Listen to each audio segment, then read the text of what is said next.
welcome to the third episode of the TaSHI webinar series. Today, we are presenting you a really exciting topic, the Estonian pilot, which is focusing on mental health nurses. But before we start, I would like to share with you some technical details. The webinar will be recorded, and we aim to share the video recording on the TaSHI website in the coming days. And when joining the webinar, all participants are muted by default. So during the event, we encourage you to introduce yourself in the chat box, and please make sure to send your message to everyone. Later on, there will be a Q&A session, so please write your questions in the chat box as well. And I wish you a very nice time with us. And now I would like to give the floor to Zoltán Cserháti, Senior Expert of the TaSHI project. Good morning. I would also like to welcome all the participants of this webinar. So the COVID pandemic raised the attention to the central role of health professionals and also to the population's mental health. We all know that health systems face shortages in health workforce. And the question is how we can improve the mental health care under these circumstances. Task shifting can offer a tool for that. We have a very exciting pilot project in Estonia around the role of mental health nurses. So this webinar, in this webinar, we can discuss the experience and the challenges around this role. I would like to give the screen to Liina Kalli from the Ministry of Social Affairs Estonia, and she will present the Estonian case study of the TaSHI project, task shifting in mental health in Estonia. Liina, the screen is yours. Thank you. Hi, everyone. I will start to share my screen. And is it okay now? No, it's okay. Okay, thank you. Hi, everyone. My name is Liina Kalli, and like said, I'm from Estonia. I'm the Chief Nursing Officer of Estonia, and I work in the Ministry of Social Affairs. And first of all, I would like to start with thank you to the organizers to have the opportunity to give a small introduction in some activities that we do in Estonia in the project. So I would like to talk just a few minutes about the general project and task shifting in it. And if we think about the project, that what the project gives us. So we get the novel understanding and up-to-date knowledge about the task shifting. And of course, the transferability and uptake of good practices that we see. And Estonia is not the only project partner, and we can see some good practices from the other countries and the other pilots.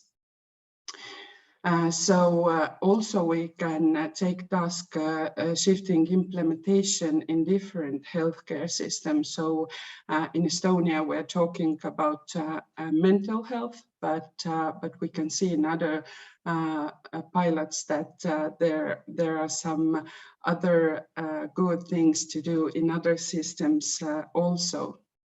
And if the project aim is to describe some activities for the task shifting that are taking place, then the aim is for us to, through the project, to achieve defined objectives and provide useful information to extend wider professions and levels, and of course to countries by various stakeholders.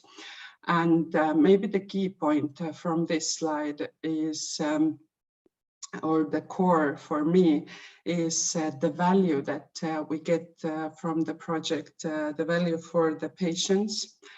So the patient could get the right service at the right time in the right place.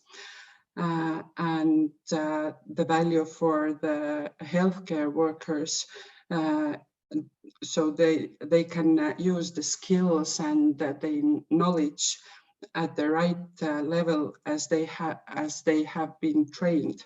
So for me, it's the resource question. So how can we actually direct our resources to the right place? And if I move on to the background, just to give an overview about our primary system. So in Estonian pilot, we are talking about bringing mental health nurses to primary care. This means that we will shift some tasks from the psychiatrist or family doctors to the mental health nurse. And maybe just a little bit to understand, I will introduce our primary care system.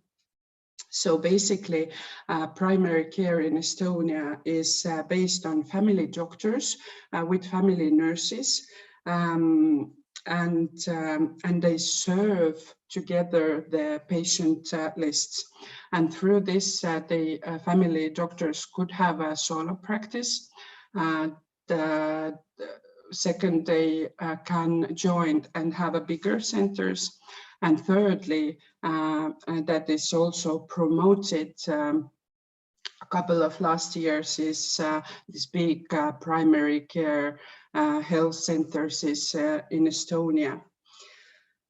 And in this primary care health centers, is the team includes, of course, family doctor and a family nurse, also a midwife, physiotherapist, home nurse. And in addition, they can hire also a clinical psychologist or a mental health nurse. As a remark, maybe, primary care health centers and the building process is supported by European Regional Development Fund. And then at the moment we have about 60 centers with the half of the Estonian patient lists served in the centers. And all of this system, so the solo practice, bigger centers, and the primary care health centers, is all services is funded by the Estonian Health Insurance Fund. A little bit about our nursing degree.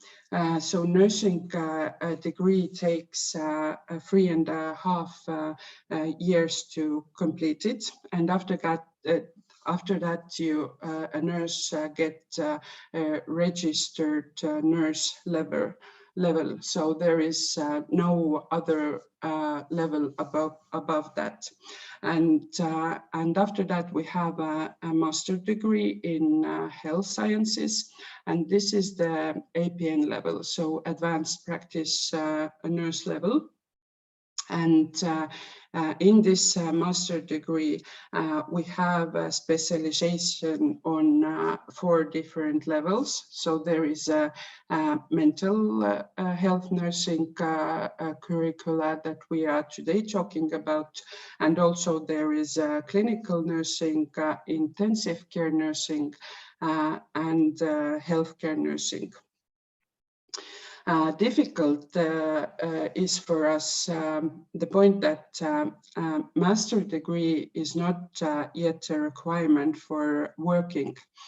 And with different levels of trained nurses, in the center or in the primary care can take similar roles, and they are responsible for the same tasks in the team. So this is the challenge for us. And our master degree was opened in 2018. And at the moment, there is 188 mental health nurses in our Estonian healthcare workers register. The problem is that most of them are working in the hospitals or in the private practices with the psychiatrist. The good practice is that when you think about mental health nurse, she's the first contact to the patient, and she forwards the patient to the psychiatrist if there is necessary.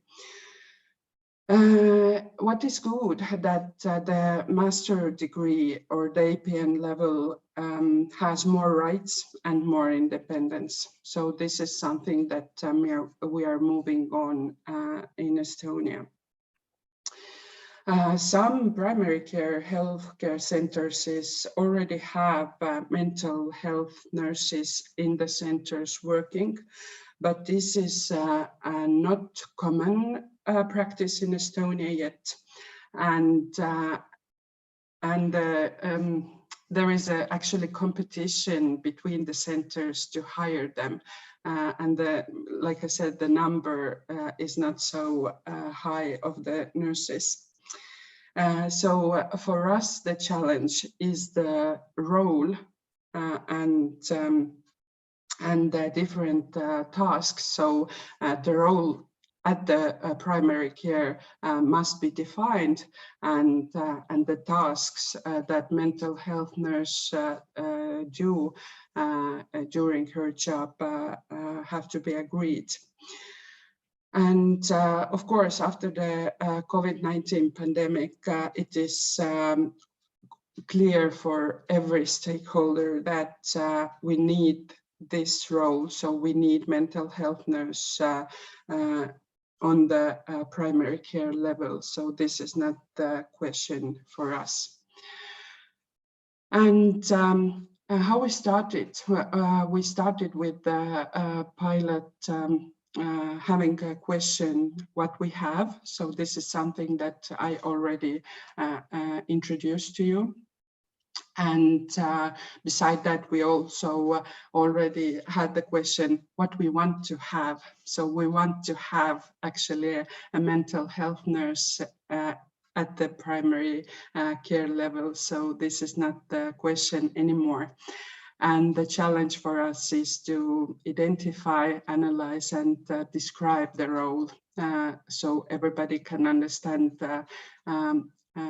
who the mental health nurse is and what are the tasks that she do.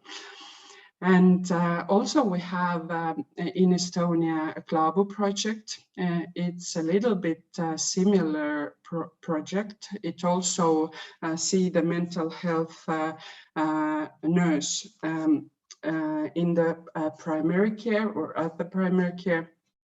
But the difference is that in this project, the mental health nurse from the hospital comes to primary care centers, and she has appointments there, and after that she goes back.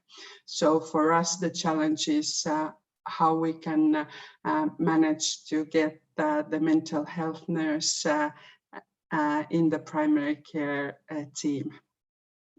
So we had a seminar in Tallinn, and we wanted to get the basic or core information from the mental health nurses, so to understand how we should move with this pilot further. And the seminar will be introduced by another panelist or a speaker. I will not talk about this anymore. And nice picture. I like it because it shows that we have some steps or some jumps to do in Estonia, but I think at the moment we are at the right place. If we're already talking about it, and like I said, all the stakeholders are agreed that we need this kind of person or a mental health nurse at the primary care level. So this is a challenge for us, and maybe some kind of challenges will also my colleague introduce to you further in the panel. So I will stop at this and say thank you. Thank you very much, Lena. Thank you for the nice presentation and the summary of your pilot project. You can see that there is also a question in the chat, so you can prepare for the answer in the Q&A session, and some acknowledging words from Esther. And you mentioned this seminar, which was a co-creation workshop. We have a curricula which supports task shifting, and we have curricula and some training materials, general ones and adapted ones. And in this seminar, mental health nurses participated, and they were facilitated by the experts of the University of Southeastern Norway, who are developers of the training curricula.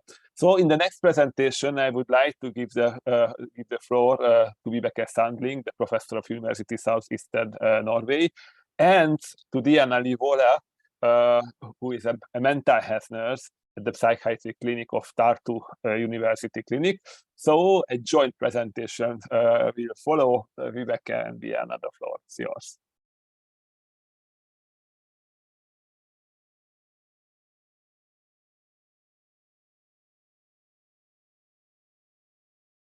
Thank you for the introduction, Sultan. Can you all see the screen? Yes, excellent. Yes. Before I present the experiences from the task shifting workshop in Estonia, I will briefly introduce the concepts of skill mix and task shifting. In the literature, there are several definitions of the term skill mix. The European Observatory publication, Skill Mix Innovation, Effectiveness, Implementation, Improving Primary Chronic Care by Meyer et al. In 2022 defines skill mix as directly changing the skills, the competencies, attitudes, roles, or tasks within or across individuals and teams. To qualify as an innovation, 3 criteria are applied. 1, the novelty of the skill mix change in its widest sense. For instance, being new in a country-specific context. 2, being disruptive in nature, that is discontinuous with previous practice. And 3, aimed at improving at least one health or health system outcome. For example, having a positive effect on access, quality, experience, coordination of care, and or the cost of care. In the same publication, a modified typology of skill mix innovation were described. The reallocation of tasks between 2 professions, new divisions of work between at least 2 professions and the team in which they work, that is task shifting or substitutions, tasks being entirely shifted to a new profession, or task sharing or delegation, the transfer of tasks to a non-medical profession, such as a nurse, but with the physician maintaining ultimate responsibility. Task supplementation is the addition of new tasks or roles.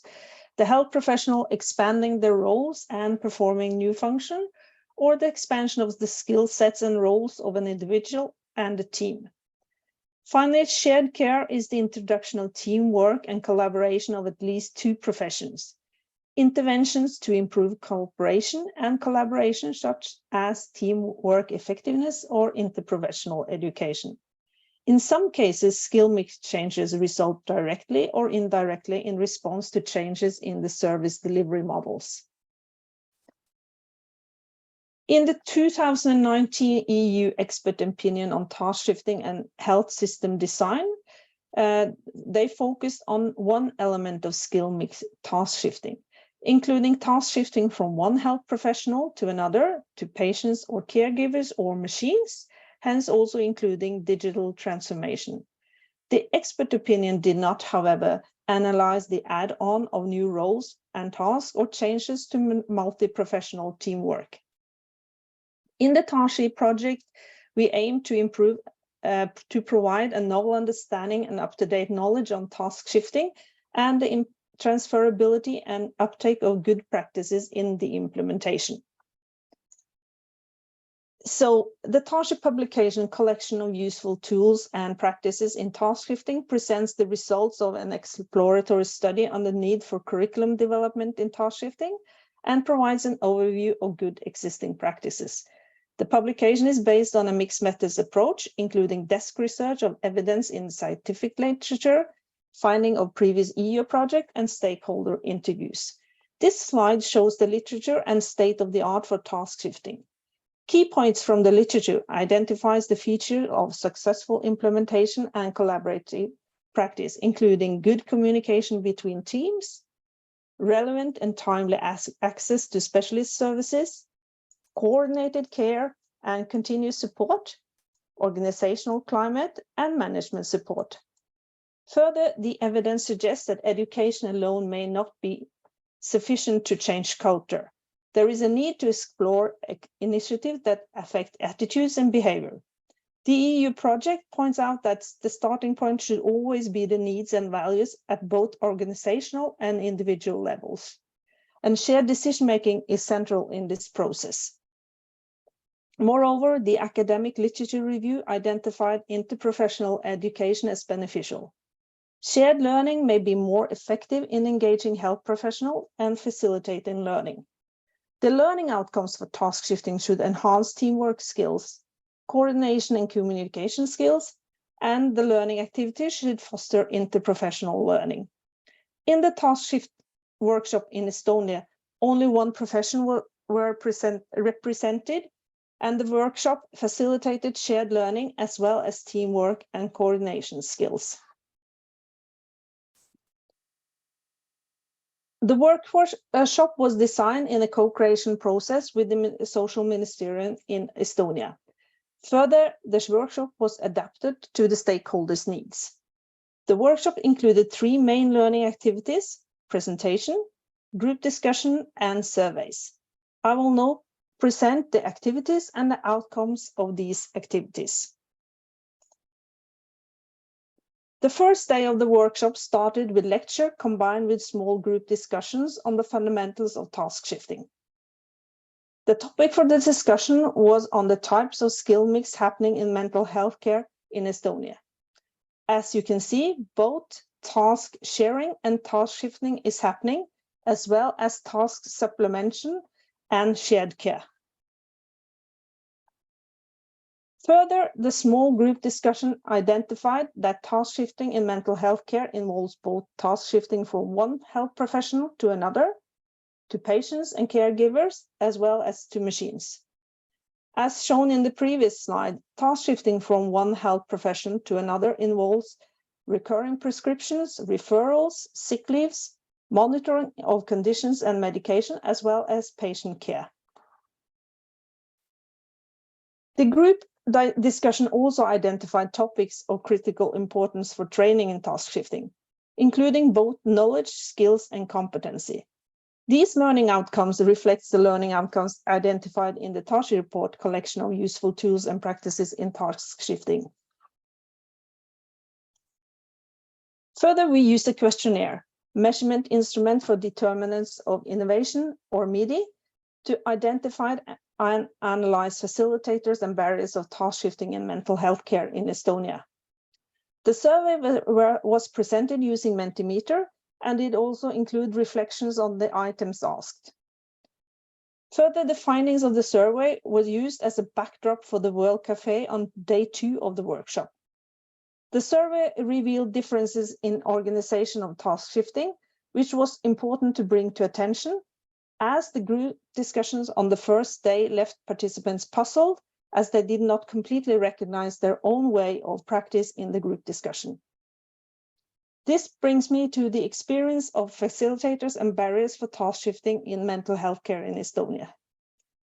The facilitators for task shifting were, as you can see on the slide, related to the innovation and the adopting person or user, which is the nurse, and not associated with the organization or socio-political context. Whereas barriers for task shifting in mental health care were related to the organization and social political context, as well as the innovation.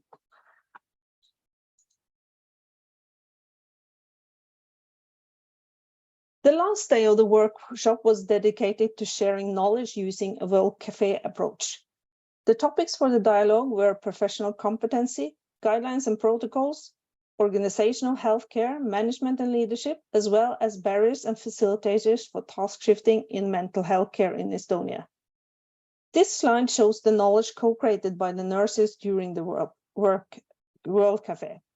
I will not go into the details of the dialogue, but leave the screen to Diana Livola, one of the participants, so she can share her experiences of the workshop with you. Thank you.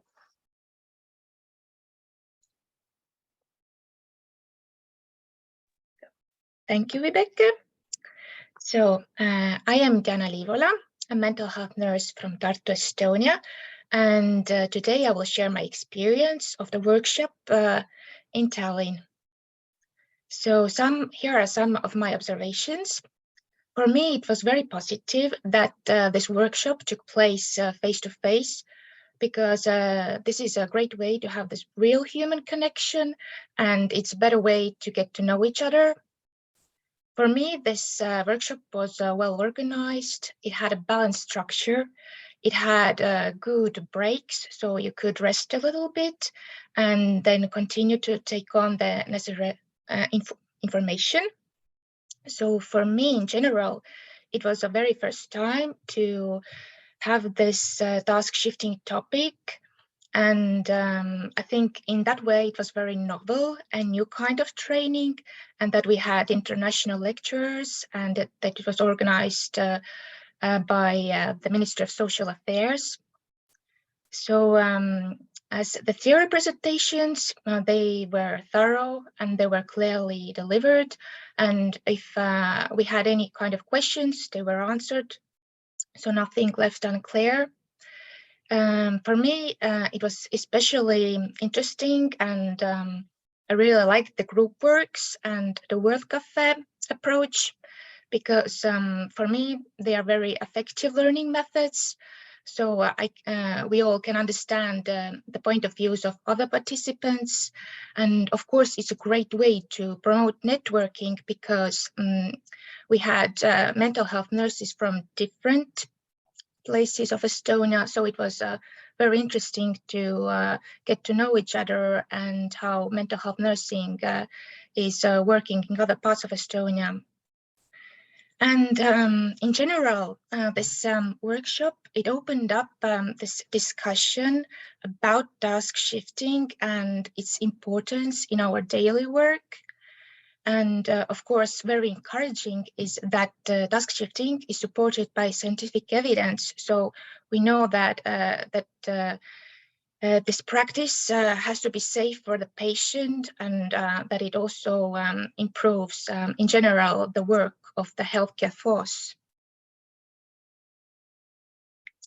And a consideration maybe for the future, it was very good, actually, that in this workshop, we had this one profession, like mental health nurses, who took part in this workshop. And so we could concentrate on our profession and to share our point of views. But maybe it's useful and helpful also if it's possible to have more professions, like also doctors. So it would give us this understanding and the point of views, and in general, the need and willingness of visibility of task shifting between the professions, and it would be very interesting. But in general, I'm very thankful that I got this opportunity to participate in this workshop. And for me, it was very useful and a good information of task shifting that I got a good knowledge from this workshop. Thank you very much for listening. Thank you very much, Rebecca and Diana, for sharing this experience. So we could follow a workshop through the eyes, both of the organizer and both of the participants. Rebecca mentioned that legislation is one of the barriers of task shifting. In Estonia, you are in that lucky position that the representatives of the Ministry of Social Affairs lead this task shifting project, but it's also challenging to improve the legislation from this position as well. I would like to give the floor to Kylie Susi from Ministry of Social Affairs, and she will introduce the legal obstacles in the practical implementation in task shiftings. Kylie, please. Thank you, Zoltan. I'll shortly share my screen.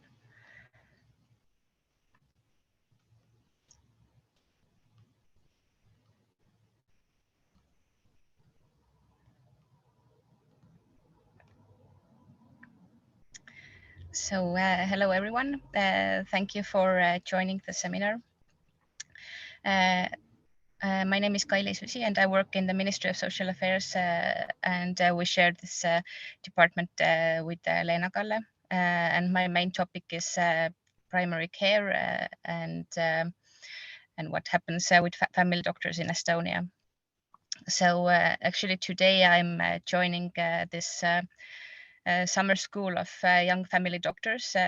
So I'm there at the moment, and if you get some background noise, I apologize for that. So as I mentioned, I work with the family doctors. I'm not a legal expert.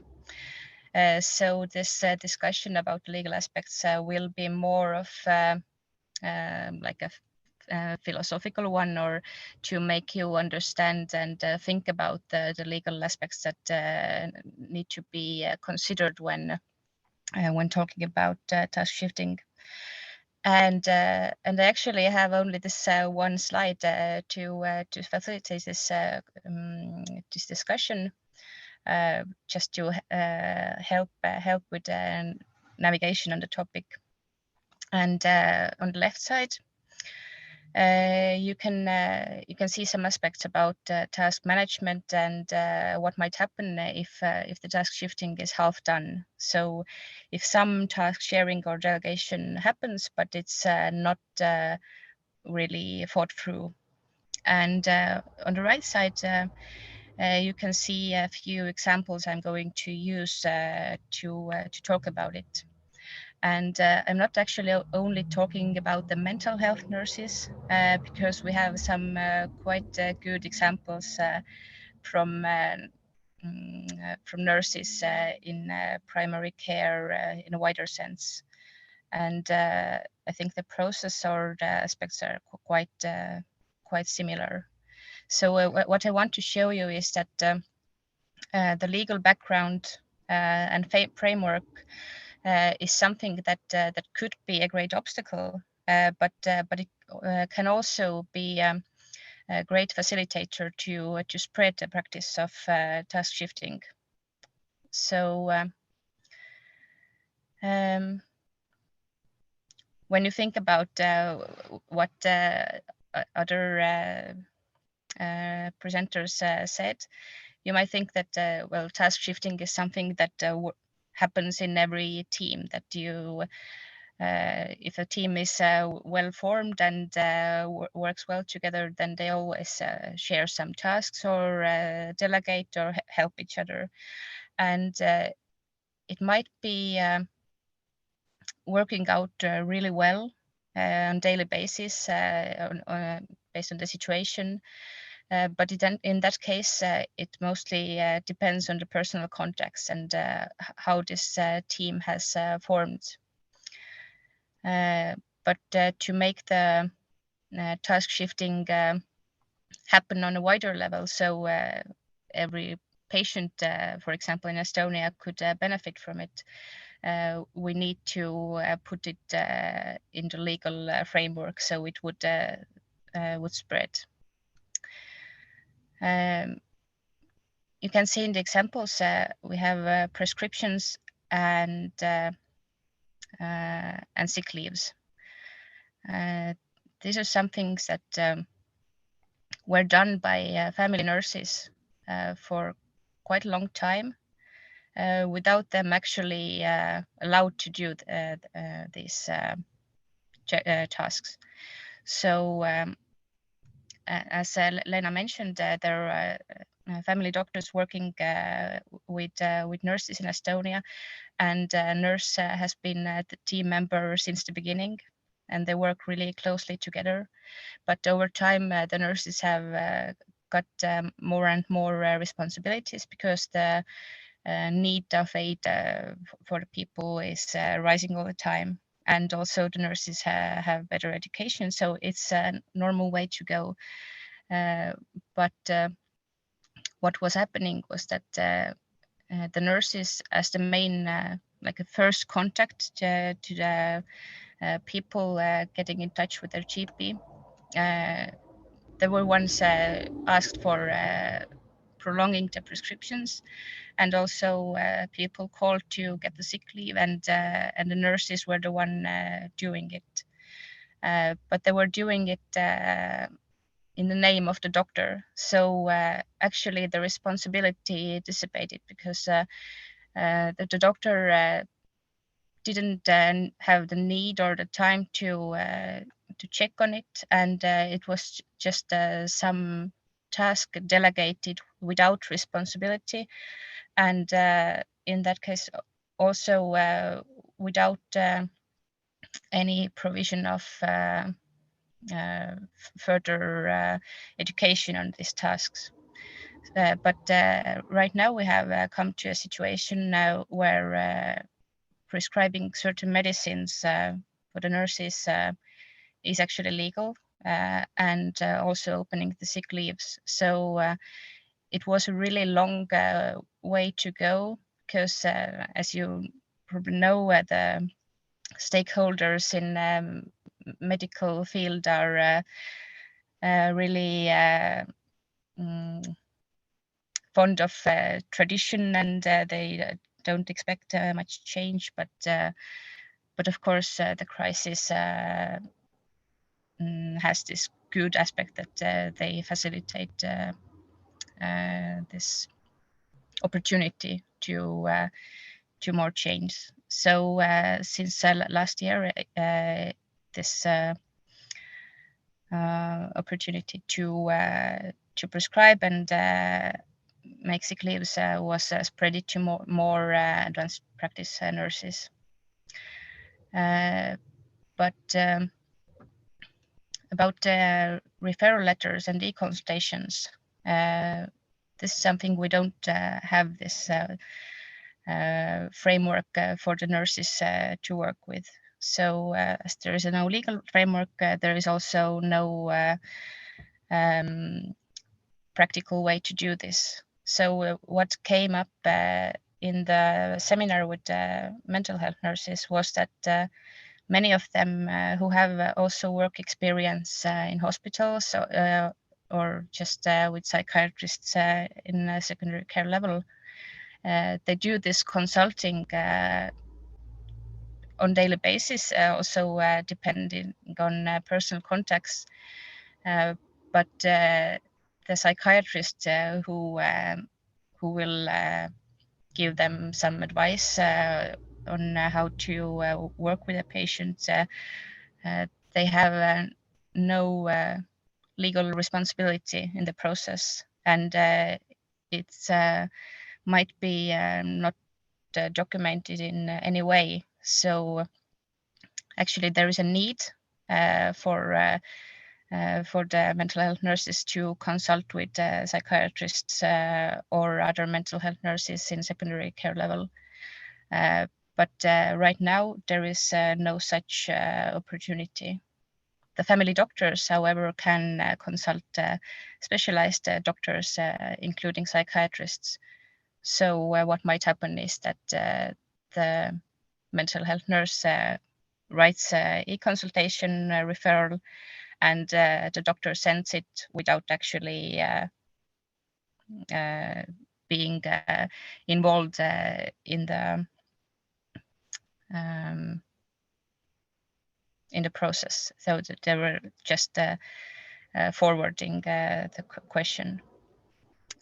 So this is, of course, risk of safety for the patients and also demotivating for the professionals. And in the seminar, there was also a really clear idea that that the mental health nurses need a practice manual. The family nurses right now have a practice manual, which brings these legal amendments to a more practical daily level. And I think if we will be able to make this practice manual with also TaSHI project support and knowledge, then it is one way to spread this practice of task shifting and a new role of mental health nurse, because right now it's based on those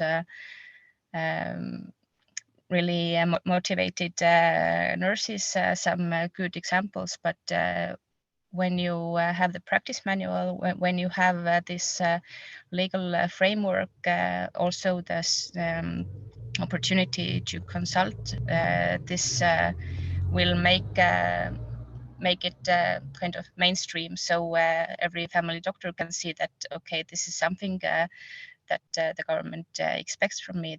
They want us to have mental health nurses, and this is a normal way to go.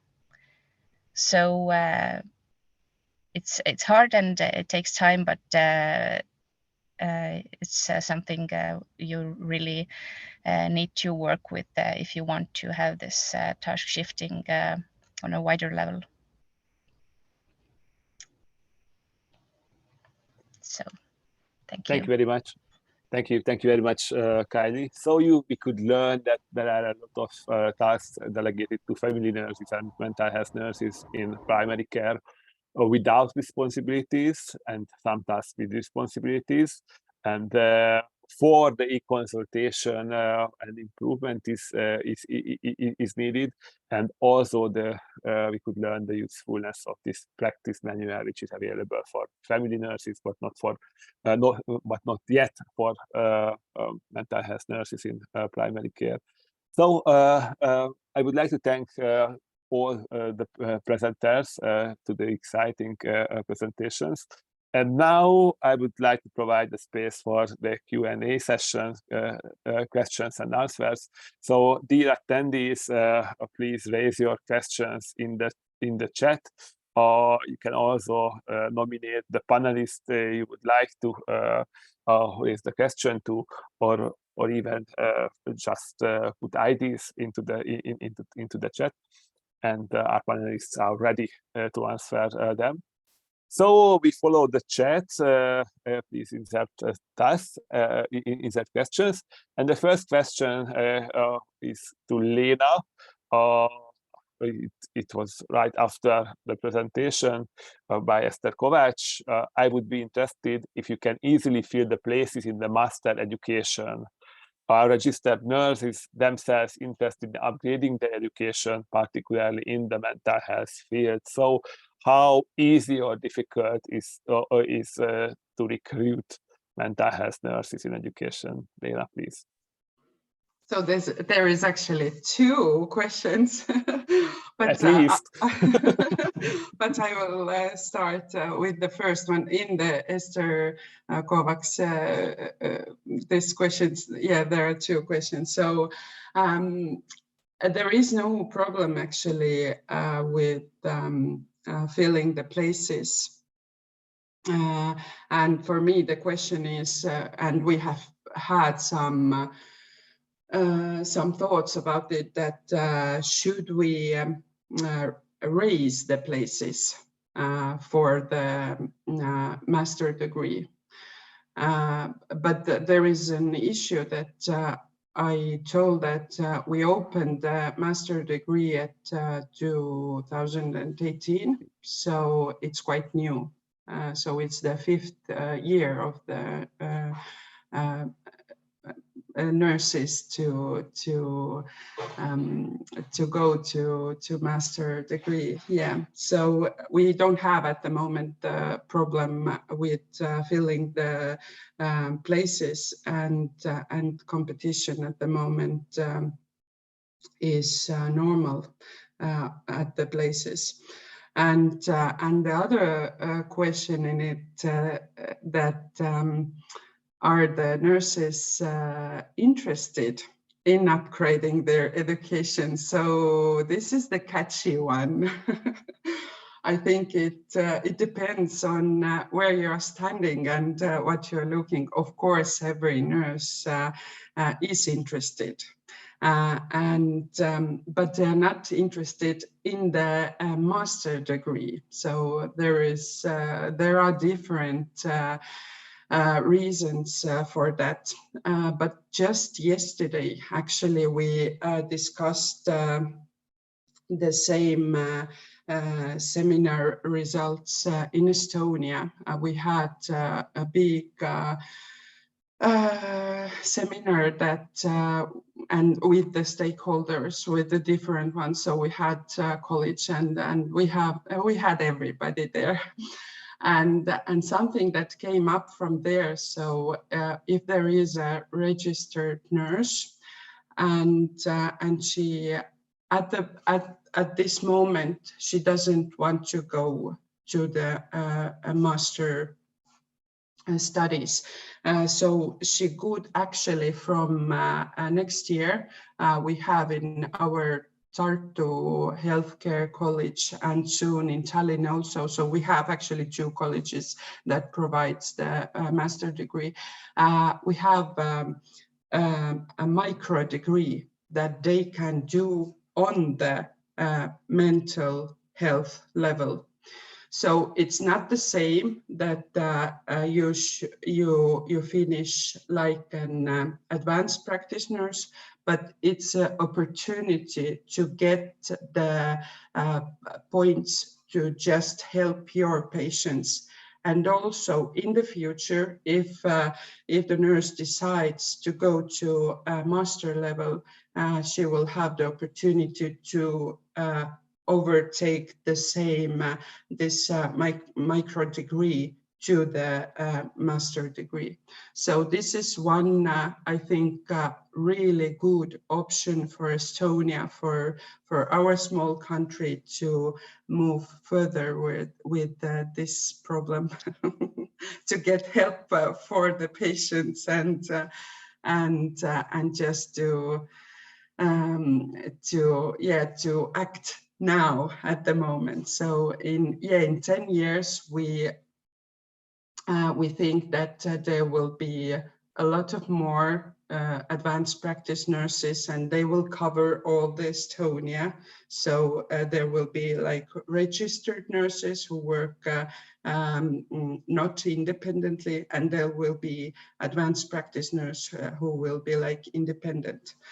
But we have some years to go and some huge steps to or holes to overjump. So yeah, I hope, Esther, I answered your question. And actually, what I wanted just to add one thing that I think maybe Diana can help me with that. But in my mind, I think this master degree has become more popular. So it's like raising in the field of nursing. I want to believe that. I don't know, Diana, what do you think? You are a nurse, you are learning at a moment. Do you agree with me? Yes, I agree. I agree with you, because nowadays, like we actually in Estonia, we have these healthcare colleges, but we also have University of Tartu, which also has a master degree in nursing, and they are different in that sense that the Tartu the healthcare colleges master's degree is more practical, and I think nurses who want to like be practicing nurses and stay in this field, they choose this more practical master degree. And I think especially the younger generation, I think for them it's much easier to follow this master degree line. Maybe with the older practitioners, unfortunately, there is this barrier of language, English, which is a big obstacle for acquiring this master's degree. And that's why a lot of nurses they are afraid to go there, because they think that they cannot manage. This is one obstacle. But I think in the future, like Lena said, that we will see many more master degrees, because it will be a normality, I think. I hope so. Yeah. Thank you very much, both of you. I really appreciate the idea of the micro degrees, and it's in line with the European micro credential system. So it's a great tool to utilize the knowledge and the skills acquired. So Lena, a second question for you from Laszlo. I would like to ask Lena, or if someone else can jump in, then the floor is free. Can you monitor how the workload of psychiatrists have changed? Thank you for the question, but I think I don't know the right answer to that. So Kylie, I'm looking at you. Please help me with this one. I know about nurses, no problem, but psychiatrists. Yes, I can try. Can we monitor? I think it's the answer is yes, we can. But the problem right now is that if you monitor the workload of psychiatrists, if you're asking about the relation to having the mental health nurses, then it's quite hard to identify their role, because the workload of psychiatrists is on the rise, as all the mental health problems are, and there are not so many mental health nurses. So regarding primary care, I think right now it's quite hard to tell. Also, right now the mental health nurses who work in primary care, I think they're mostly in the primary care teams that are already more willing to work with mental health issues. So if we would just compare those teams with other primary care teams, we also would not get really good answers if it was thanks to the mental health nurse or thanks to someone else. But what I can quite confidently say that if there is a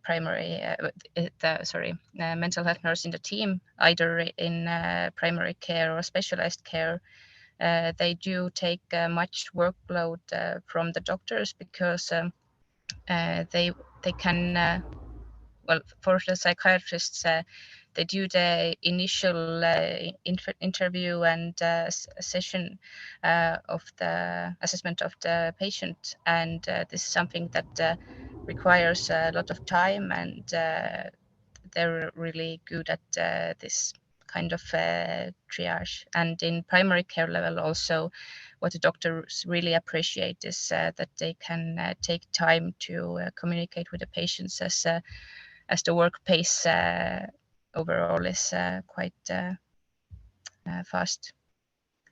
I hope this somehow answers the question. Thank you so much. So there are multiple factors which influence the workload of the psychiatrist doctors.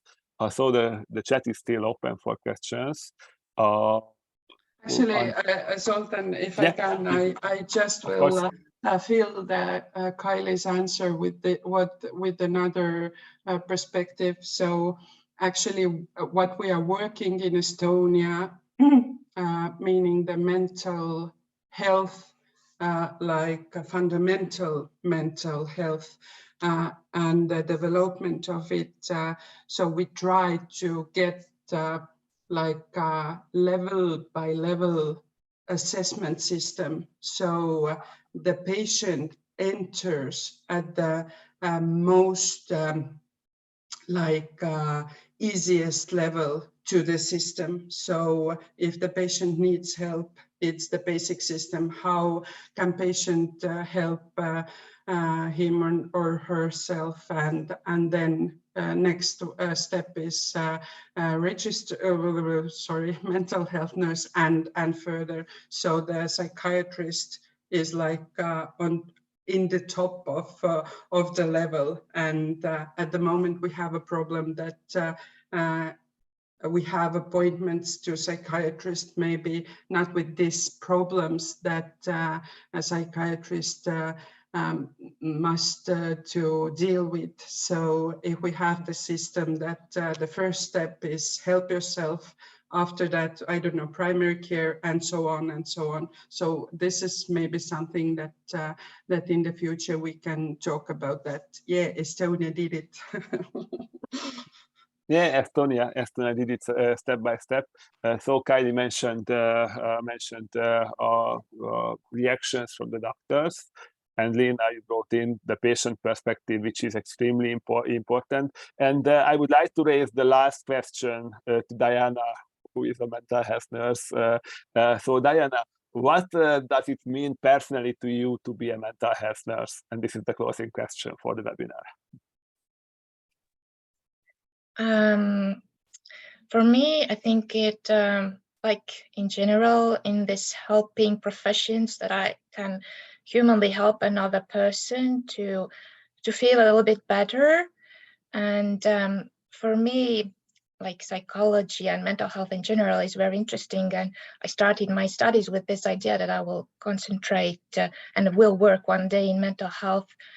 And I think like in nursing in general and in medicine in general, I cannot do my work well without my team, with a good teamwork. So we all have to work together to have the great results for the patient and for the care. So for me, like it's the team with whom I work is very, very important also. But helping the patient is in general very, very important. And I think that our profession here in Estonia is, especially mental health now after the COVID pandemic, has becoming more and more recognized. The importance that actually our profession can help take off this workload of the psychiatrist, that also we are able to help on our level the patient at first, and then they go to the psychiatrist. So I hope that we will help more patients with time. Thank you. Thank you so much, and I would like to thank all our speakers to this very interesting webinar. So we could learn that task shifting in mental health in Estonia is a multiple step process.